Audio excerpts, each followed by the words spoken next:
Alright, let's dive into something that's been making waves in Victoria lately, the closure of Point Ellice House.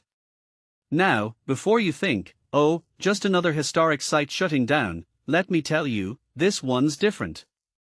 And personally, I think it's a story that goes way beyond just a building closing its doors. It's about history, funding, and the bigger question of how we preserve our past.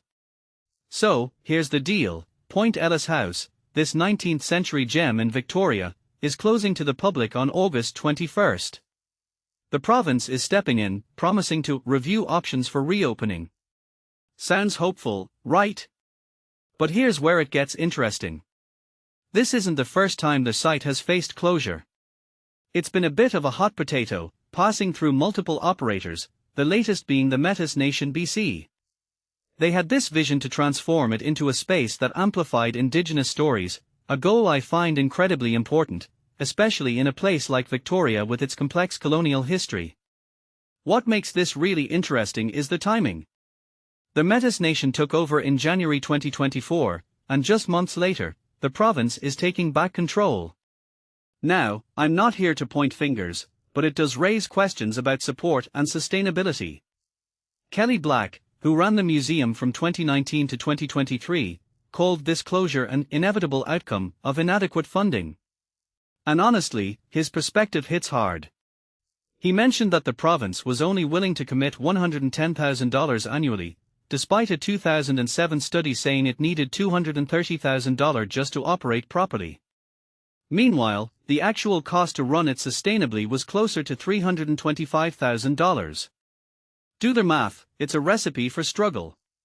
From my perspective, this isn't just about money. It's about priorities.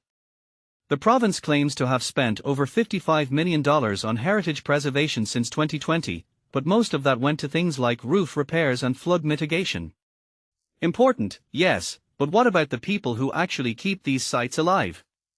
The professionals, the storytellers, the educators. Volunteers are amazing, but they can't replace the expertise needed to maintain a site like this. And let's not forget, this house isn't just a building. It's a time capsule of 19th century settler life, filled with 12,000 artifacts from the O'Reilly family. It's got heritage gardens, a natural shoreline, and it's the last remaining residence in Rock Bay. This place is irreplaceable. One thing that immediately stands out is the contrast between how we treat heritage sites versus other projects. Kelly Black pointed out that the province spent $8 million on 7 soccer games. Now, don't get me wrong, sports are great, but it's hard not to feel a bit frustrated when a historic site like Point Ellice House is struggling to stay afloat. What this really suggests is that we need to rethink how we allocate resources for cultural preservation. It's not just about keeping buildings standing, it's about keeping stories alive.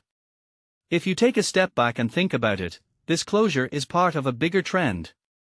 Heritage sites across the province are facing similar challenges.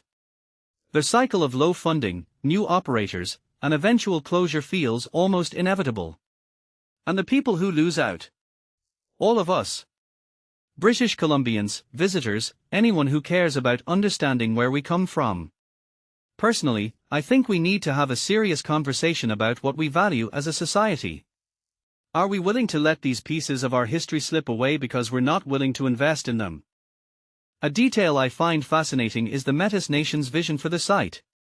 They wanted to bring Indigenous stories to the forefront, which could have been a game changer for how we understand Victoria's history. But with the closure, that opportunity feels lost, at least for now. It raises a deeper question: how do we ensure that diverse voices are included in our historical narratives? Because let's be real, history isn't just about the past, it's about who gets to tell the story. So, where does this leave us? The province says they are reviewing options for reopening, but I can't help but wonder what that really means.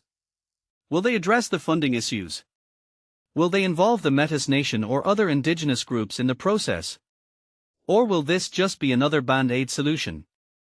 What many people don't realize is that these decisions shape how we remember our past, and how future generations will understand it.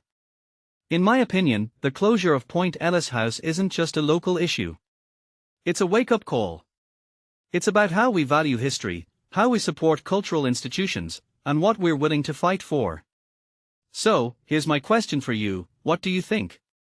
Is this just another building closing, or is it something more? Let me know in the comments. I'd love to hear your thoughts.